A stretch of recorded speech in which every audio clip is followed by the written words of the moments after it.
স্বাগতম। আপনারা শুনছেন একটি বিশেষ অডিও সিরিজ। আমি প্রীতম আজ আপনাদের সঙ্গে আছি। আমাদের প্রতিদিনের ব্যস্ত জীবনে সাফল্যের জন্য দরকার সঠিক অভ্যাস আর সঠিক মানসিকতা। আমরা প্রায়শই লক্ষ্য স্থির করি, কিন্তু সেটিকে বাস্তবে রূপ দেওয়ার জন্য কার্যকর পথ খুঁজে পাই না। সেখানেই আমাদের পাশে দাঁড়ায় স্টিফেন আর কোভির বিশ্ববিখ্যাত বই the 7 habits of highly effective people. এই সিরিজে আমরা ধাপে ধাপে আলোচনা করব সেই 7টি অভ্যাস যা শুধু কর্মজীবনে নয়, ব্যক্তিগত জীবনেও আনতে পারে ইতিবাচক পরিবর্তন, যা আমাদের শিখিয়ে দেয় কিভাবে ভেতর থেকে শক্তিশালী হতে হয়, সম্পর্ক গড়ে তুলতে হয় আর প্রতিদিন নতুন উদ্যমে এগিয়ে যেতে হয়। তাহলে আর দেরি নয়, চলুন শুরু করি এই যাত্রা, যেখানে আমরা একসঙ্গে আবিষ্কার করব সফলতার সত্যিকারের মানে। আমি প্রীতম আপনাদের সঙ্গে আছি। শিরোনাম: কার্যকারিতার ভিত গড়ে তোলা। স্টিফেন আর কোভির বই the 7 habits of highly effective people থেকে শেখা। ভূমিকা: আমরা সবাই কার্যকর হতে চাই, কিন্তু কার্যকরিতা কেবল কৌশল শেখার বিষয় নয়, এটি ভেতর থেকে পরিবর্তনের যাত্রা।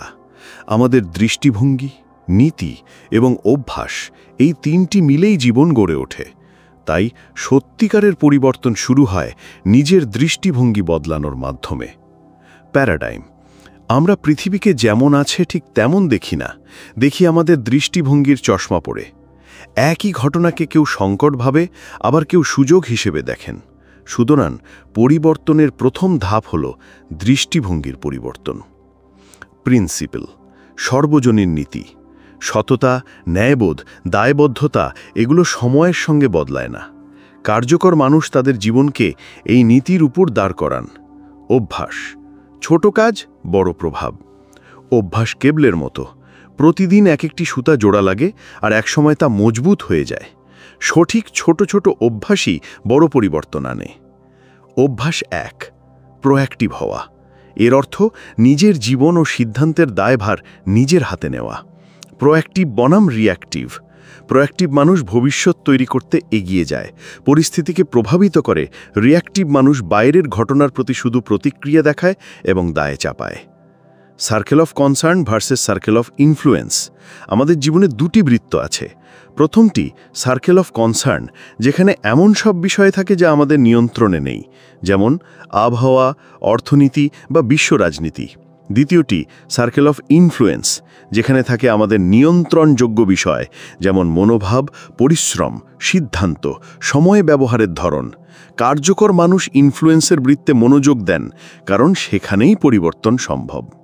উদাহরণ: পরীক্ষার ফল নিয়ে দুশ্চিন্তা না করে পড়াশোনার মান বাড়ানো, এটাই প্রোঅ্যাক্টিভ আচরণ। অভ্যাস 2: শেষ লক্ষ্যকে সামনে রেখে শুরু করা। ব্যস্ততার ভিড়ে হারিয়ে না গিয়ে প্রথমেই জিজ্ঞাসা করুন, আমি কোথায় পৌঁছতে চাই? ব্যক্তিগত মিশন স্টেটমেন্ট: যেমন প্রতিষ্ঠানগুলোর মিশন থাকে, তেমনি ব্যক্তিগত জীবনেও একটি স্পষ্ট মিশন থাকা দরকার। এতে বোঝা যায় আপনার মূল্যবোধ কী এবং অগ্রাধিকার কোনগুলো। ব্যক্তিগত নেতৃত্ব: কোভি বলেন, ম্যানেজমেন্ট হলো সিঁড়ি বেয়ে ওঠা, নেতৃত্ব হলো সিঁড়িটি সঠিক দেয়ালে ঠেকানো। সিঁড়ি যদি ভুল দেয়ালে ঠেকে থাকে, যত দ্রুত উঠবেন তত দ্রুত ভুল দিকে যাবেন। তাই প্রথমেই সঠিক দিক নির্ধারণ জরুরি।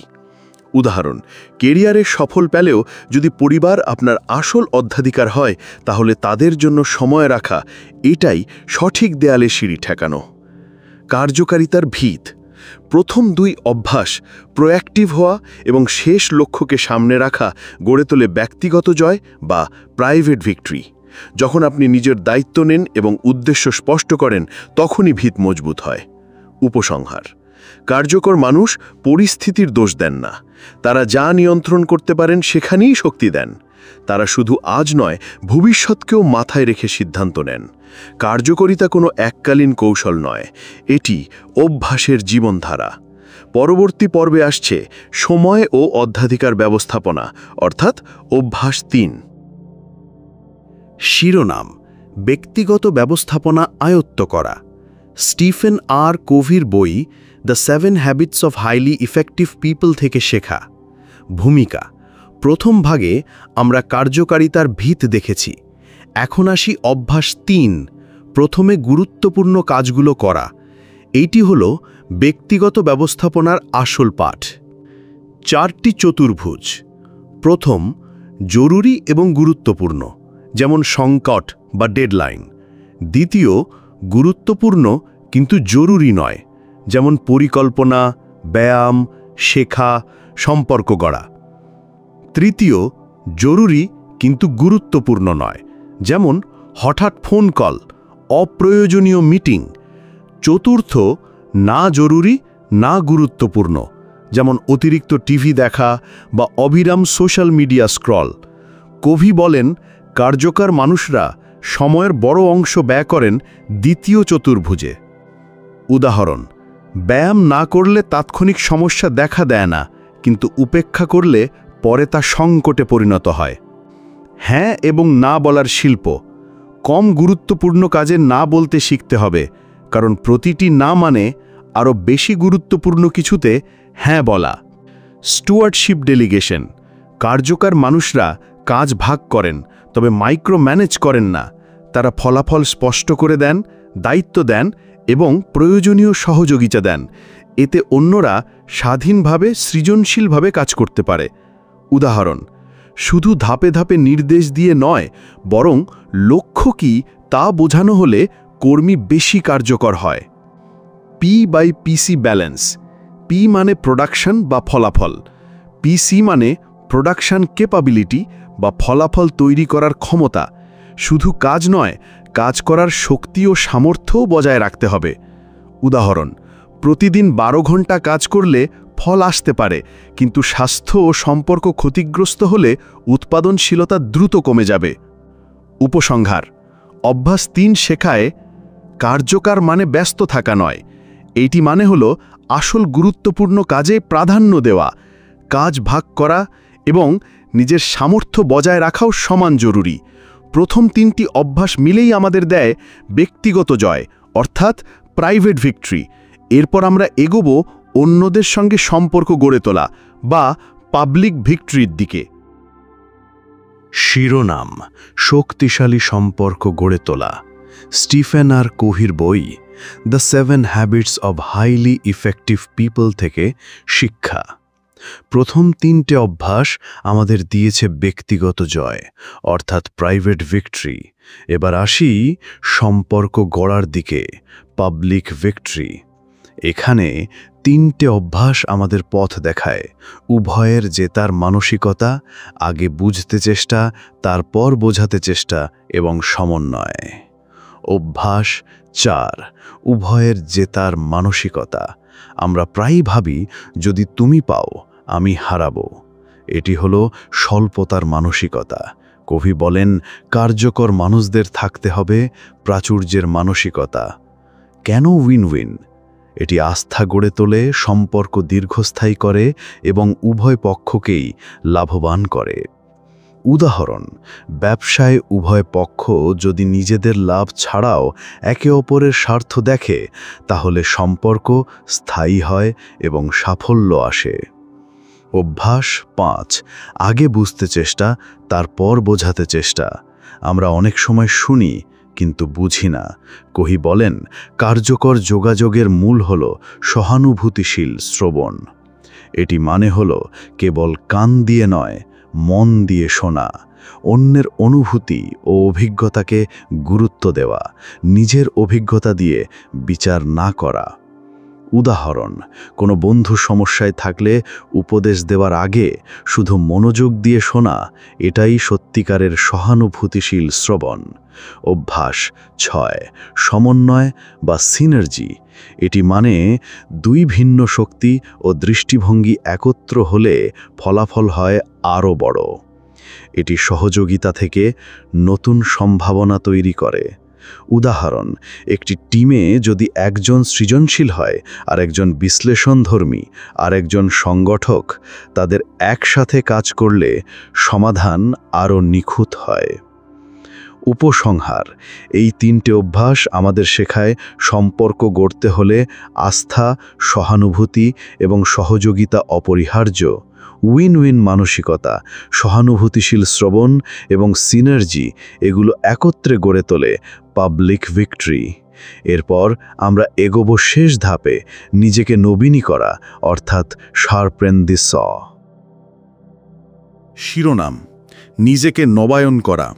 স্টিভেন আর কোভির বই the 7 habits of highly effective people থেকে শিক্ষা। ভূমিকা: প্রথম 3টি অভ্যাস আমাদের দিয়েছে ব্যক্তিগত জয়, অর্থাৎ প্রাইভেট ভিক্টরি। পরবর্তী 3টি অভ্যাস দিয়েছে জনসমক্ষে জয়, অর্থাৎ পাবলিক ভিক্টরি। এখন আসি শেষ অভ্যাসে, যা সব কিছুকে টিকিয়ে রাখে। অভ্যাস 7, শার্পেন দ্য স। কবি বলেন, ভোঁতা করাত দিয়ে কাঠ কাটতে গেলে কাজ হয় ধীর ও ক্লান্তিকর, কিন্তু ধার দেওয়া করাত কাজকে করে সহজ, দ্রুত এবং কার্যকর। একইভাবে আমাদের জীবনের প্রতিটি ক্ষেত্রে নিয়মিত নিজেকে নবায়ন করা অপরিহার্য। শারীরিক নবায়ন: স্বাস্থ্যকর খাবার খাওয়া, নিয়মিত ব্যায়াম করা এবং পর্যাপ্ত ঘুম নেওয়া। শরীর হলো শক্তির উৎস, যদি এটি দুর্বল হয় কার্যক্ষমতা কমে যাবে। মানসিক নবায়ন: নতুন কিছু শেখা, বই পড়া, সৃজনশীলভাবে চিন্তা করা। শেখা ও অনুশীলনী মানসিক ধার বজায় রাখে। সামাজিক ও আবেগিক নবায়ন: পরিবার ও বন্ধুদের সঙ্গে সময় কাটানো, সহমর্মিতা ও ভালোবাসা প্রকাশ করা, অন্যদের আস্থা অর্জন করা। সম্পর্কই হল সুখ এবং মানসিক স্থিতির মূল ভরকেন্দ্র। আধ্যাত্মিক নবায়ন: ধ্যান করা বা প্রার্থনা করা, নিজেকে বিশ্লেষণ করা, প্রকৃতির সঙ্গে সংযোগ রাখা। এটি দেয় অন্তর্নিহিত শান্তি ও প্রেরণা। কেন শার্পেন দ্য স জরুরি? এটি জীবনের প্রতিটি ক্ষেত্রে আনে ভারসাম্য, বার্নআউট বা ক্লান্তি রোধ করে, নতুন করে শক্তি দেয় অন্য 6টি অভ্যাস চালিয়ে যেতে। উদাহরণ: একজন কর্মী যদি কেবল কাজেই ডুবে থাকেন, শরীর ও মনকে উপেক্ষা করেন, শীঘ্রই তিনি অকার্যকর হয়ে পড়বেন। কিন্তু যদি তিনি ব্যায়াম করেন, শেখেন, সম্পর্ক বজায় রাখেন এবং আধ্যাত্মিক চর্চা করেন, তাহলে তার কর্মক্ষমতা ও মানসিক স্থিতি দুটোই থাকবে অটুট। উপসংহার: শার্পেন দ্য স আমাদের শেখায়, যত ব্যস্তই হই না কেন নিজের জন্য সময় বের করতেই হবে। শরীর, মন, সম্পর্ক আর আত্মাকে নবায়ন করলেই সম্ভব কার্যকর থাকা। এটাই কার্যকর মানুষ হওয়ার চূড়ান্ত অভ্যাস। আজকের পর্ব এখানেই শেষ। আশা করি আলোচনা আপনাদের ভালো লেগেছে এবং নতুন কিছু ভাবতে শিখিয়েছে।